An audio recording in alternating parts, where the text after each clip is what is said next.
গতকালকে অথবা আজকে আপনারা অনেকেই বিএলওর ফোন পেয়েছেন, অর্থাৎ বিএলও আপনাকে ডেকে পাঠিয়েছে। বিএলও একটা কারণে ডাকছে, কারণ এসআইআর এর খসড়া তালিকায় হয়তো কোনো রকম ছোটখাটো ভুল আপনার হয়ে গেছে। সেক্ষেত্রে কিন্তু বিএলও তার বিএলও অ্যাপে সেই ভুলটা সংশোধন করে দিচ্ছে, তার জন্য আপনাকে ডাকা হয়েছে। বেশিরভাগ ক্ষেত্রে কিন্তু বাবার যে নামের বানান সেখানে ভুল ধরা পড়েছে, অর্থাৎ বাংলা ভাষার যে বানান সেখানে অনেকের ভুল রয়েছে, অনেকের আবার ইংলিশের বানানের ভুল রয়েছে। আর সেই জন্যই কিন্তু বিএলও তরফ থেকে আপনাকে ডাকা হচ্ছে কোনো ডকুমেন্ট নিয়ে যাওয়ার জন্য, এবং বিএলও সেখান থেকে সমস্ত কিছু ঠিক করে তাদের বিএলও অ্যাপে কিন্তু আবারও সংশোধন করে দিচ্ছে, হয়তোবা আপনার আর হিয়ারিং এ ডাক পড়বে না। আবার অনেককেই কিন্তু সরাসরি হিয়ারিং এর নোটিশ ধরিয়ে দেওয়া হচ্ছে।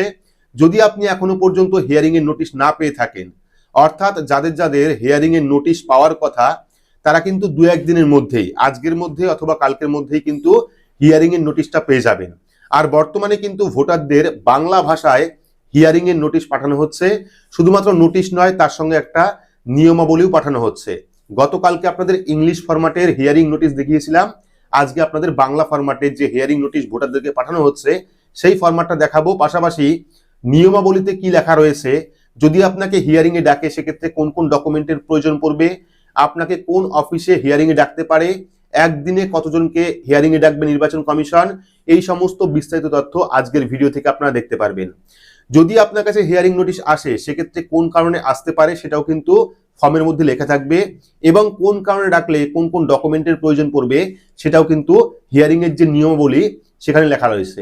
ডিটেলস আজকের ভিডিওতে আপনারা দেখাবো, তাই ভিডিওটি অবশ্যই শুরু থেকে শেষ পর্যন্ত দেখবেন।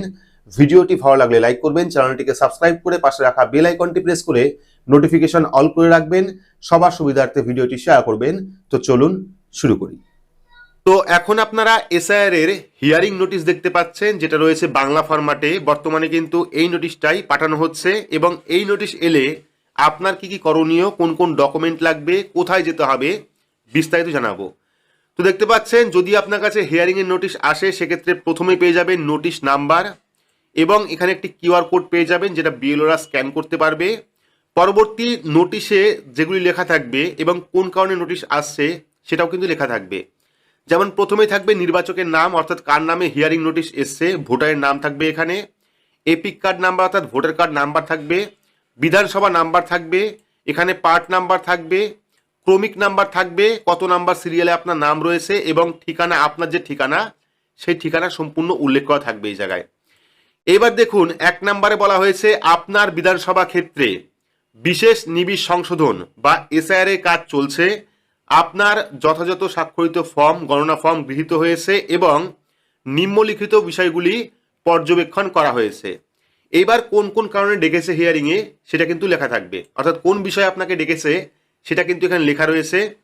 যেমন প্রথমে রয়েছে আপনি আপনার বা আপনার আত্মীয় সম্পর্কিত এমন কোনো বিবরণ প্রদান করেননি যা আপনাকে বা আপনার আত্মীয়কে পূর্ববর্তী এসআইআর এর সময় প্রস্তুত করা ভোটার তালিকায় একজন নিবন্ধিত ভোটার হিসাবে প্রমাণ করতে পারে।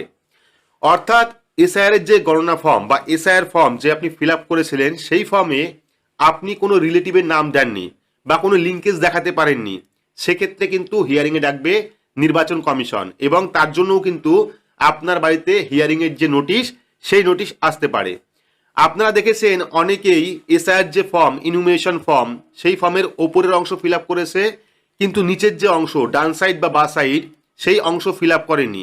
যদি আপনি সঠিক লিঙ্কেজ না দেখাতে পারেন, অর্থাৎ যদি আপনি সঠিক আত্মীয়ের নাম না দেখাতে পারেন বা রিলেটিভের নাম না দেখাতে পারেন যার নাম 2002 সালে ছিল, সেক্ষেত্রে কিন্তু নির্বাচন কমিশন আপনাকে হিয়ারিং এ ডাকবে, এবং তার জন্য কোন ডকুমেন্ট লাগবে সেটা কিন্তু এরপরেই দেখানো হয়েছে, এই ফর্মের সঙ্গে কিন্তু দেওয়া হবে, অর্থাৎ এই নোটিশের সঙ্গে কিন্তু সেই ডকুমেন্টের লিস্টও দেওয়া থাকবে, সেই লিস্টও আমি দেখাচ্ছি।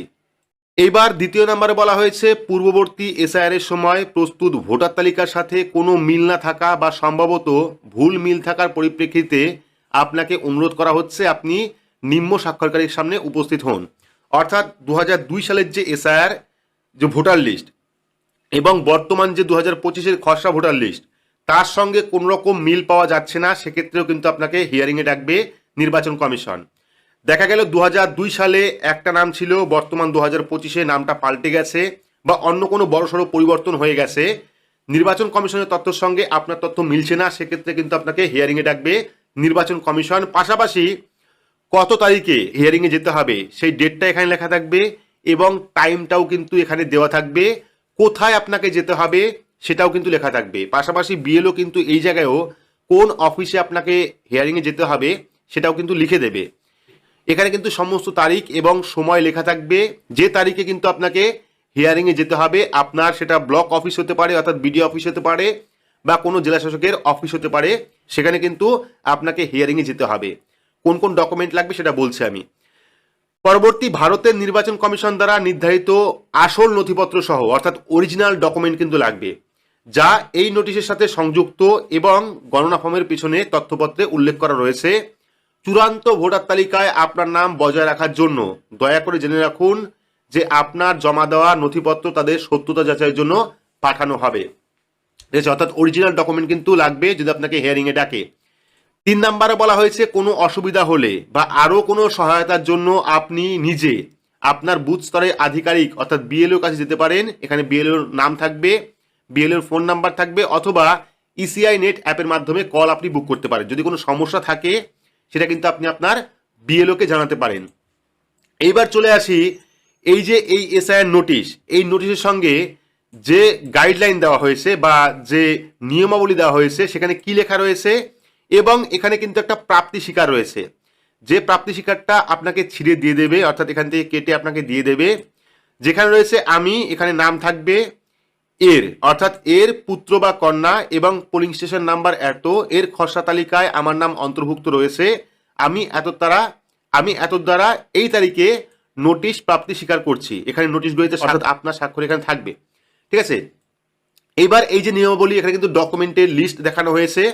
কি কি রয়েছে এখানে? দ্রষ্টব্য, কোনো সরকারি কর্মচারীকে মিথ্যা তথ্য প্রদান করা ভারতীয় ন্যায় সংহিতার 217 নম্বর ধারা অনুযায়ী দণ্ডনীয় অপরাধ, যার জন্য কারাদণ্ড হতে পারে, এগুলো নিয়মাবলীর মধ্যে পড়ছে। 2 নম্বর, ভোটার তালিকা প্রস্তুত, পরিমার্জন, সংশোধন বা সেই তালিকায় তথ্যের অন্তর্ভুক্তি বা বাতিলের ক্ষেত্রে কোনো মিথ্যা ঘোষণা করা 1950-এর জনপ্রতিনিধিত্ব আইন 31 নম্বর ধারা অনুযায়ী শাস্তিযোগ্য অপরাধ, যার জন্য কারাদণ্ড অথবা জরিমানা উভয় হতে পারে। শুনানির সময় আপনার ঘোষণার সমর্থনে জমা দেওয়া সমস্ত নথি স্বতন্ত্রভাবে যাচাই করার জন্য সংশ্লিষ্ট কর্তৃপক্ষ বিভাগের কাছে পাঠানো হবে। যদি কোনো নথি নকল, ঘোষণা মিথ্যা, জাল, বিভ্রান্তিকর, ইচ্ছাকৃত ভুল বলে প্রমাণিত হয়, সেক্ষেত্রে কিন্তু ভারতীয় ন্যায় সংহিতা এবং অন্যান্য প্রযোজ্য আইনের সংস্থান অনুযায়ী কাজ করা হবে এবং সংশ্লিষ্ট ব্যক্তির বিরুদ্ধে যথাযথ আইনি ব্যবস্থা গ্রহণ করা হতে পারে। এবার দেখুন ডকুমেন্ট কি কি লাগছে। নথিগুলি একটি সংক্ষিপ্ত তালিকা, সামগ্রিক নয়। নিজস্ব পিতা এবং মাতার জন্য পৃথক স্বপ্রত্যয়িত নথি জমা দিতে হবে যদি উপরে উল্লেখ করা হয়। প্রথমে বলা হয়েছে ডকুমেন্টের মধ্যে রয়েছে যদি হিয়ারিং নোটিশ আসে, যদি আপনাকে হিয়ারিংয়ে যেতে হয়, সেক্ষেত্রে কিন্তু এই যে এখানে 13টা ডকুমেন্টের কথা বলা হয়েছে, এর মধ্যে যে কোনো একটি ডকুমেন্ট কিন্তু আপনাকে নিয়ে যেতে হবে, সেটা অরিজিনাল।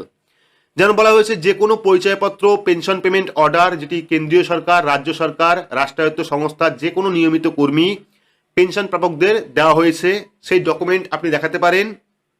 2 নাম্বার, যে কোনো পরিচয়পত্র, শংসাপত্র, নথি যেটি 1/7/1987 এই তারিখের পূর্বে সরকার, স্থানীয় কর্তৃপক্ষ, ব্যাংক, ডাকঘর, ভারতীয় জীবন বীমা নিগম অর্থাৎ এলআইসি, রাষ্ট্রায়ত্ত সংস্থার কর্তৃপক্ষ কর্তৃক এই সমস্ত সার্টিফিকেট দিয়েও কিন্তু আপনি হিয়ারিংয়ে যেতে পারেন। পরবর্তী 3 নাম্বার, উপযুক্ত কর্তৃপক্ষ কর্তৃক প্রদত্ত জন্মের শংসাপত্র অর্থাৎ বার্থ সার্টিফিকেট আপনি দেখাতে পারেন। যদি আপনার কাছে পাসপোর্ট থাকে সেক্ষেত্রে পাসপোর্টও আপনি দেখাতে পারেন। 5 নাম্বার, স্বীকৃত পর্ষদ, বিশ্ববিদ্যালয় কর্তৃক প্রদত্ত ম্যাট্রিকুলেশন সার্টিফিকেট, শিক্ষাগত যোগ্যতা শংসাপত্র। 6 নাম্বার, রাজ্যের উপযুক্ত কর্তৃপক্ষ কর্তৃক প্রদত্ত স্থায়ী বাসস্থানের শংসাপত্র, এটাও আপনি দেখাতে পারেন। বনভূমি অধিকার শংসাপত্র দেখাতে পারেন। উপযুক্ত কর্তৃপক্ষ কর্তৃক অন্যান্য অনগ্রসর সম্প্রদায় অর্থাৎ এসসি, এসটি, ওবিসি সার্টিফিকেট, সেটাও আপনি দেখাতে পারেন। 9 নাম্বার, নাগরিকদের জাতীয় রেজিস্টার, যে সমস্ত ক্ষেত্রে এটা হয়েছে অর্থাৎ জাতীয় রেজিস্টার আপনি দেখাতে পারেন। রাজ্য, স্থানীয় কর্তৃপক্ষের দ্বারা তৈরি পারিবারিক রেজিস্টার অর্থাৎ ফ্যামিলি রেজিস্টার, সেটাও আপনি দেখাতে পারেন। কোনো জমি বাড়ি বরাদ্দের সরকারি শংসাপত্র অর্থাৎ জমির দলিল, সেটাও আপনি দেখাতে পারেন। পরবর্তী 12 নম্বর বলা হয়েছে আধারের জন্য কমিশনের 9/9/2025 তারিখের নির্দেশ, অর্থাৎ সুপ্রিম কোর্টে যে নির্দেশ দেওয়া হয়েছিল সেখানে কিন্তু আপনি আধার কার্ড দেখিয়ে অ্যাপ্লাই করতে পারবেন বা আপনি আবেদন করতে পারবেন, তবে আধার কার্ড দিয়ে কিন্তু আপনি নাগরিকত্বের প্রমাণ করতে পারবেন না। সেক্ষেত্রে যদি আপনি আধার কার্ড দিয়ে অ্যাপ্লাই করেন বা অভিযোগ করেন তাহলে কিন্তু এই যে 11টি ডকুমেন্ট রয়েছে এর মধ্যে যে কোনো একটি ডকুমেন্ট আপনাকে দেখাতে হবে। 13 নম্বর 1/7/2025 অনুযায়ী বিহারের এসআইআর এর নির্বাচক তালিকার নির্যাস, ঠিক আছে। এই সমস্ত ডকুমেন্টের মধ্যে যে কোনো একটি ডকুমেন্ট কিন্তু আপনি হিয়ারিং এ নিয়ে যাবেন যদি আপনার কাছে হিয়ারিং এর চিঠি আসে। তো বোঝাতে পারলাম যে কোন কোন কারণে কাদের কাদের ডাকা হচ্ছে হিয়ারিং এ, পাশাপাশি হিয়ারিং এ ডাকলে কোন কোন ডকুমেন্টের প্রয়োজন পড়বে। তো এই ছিল হিয়ারিং নিয়ে বিস্তারিত আপডেট। ভিডিওটি আপনাদের কেমন লাগলো অবশ্যই কমেন্ট বক্সে কমেন্ট করে জানাবেন। ভিডিওটি ভালো লাগলে লাইক করবেন, চ্যানেলটিকে সাবস্ক্রাইব করে পাশে রাখা বেল আইকনটি প্রেস করে নোটিফিকেশন অল করে রাখবেন। সবার সুবিধার্থে ভিডিওটি শেয়ার করবেন। তো আজকের মতো এইটুকুই, ধন্যবাদ।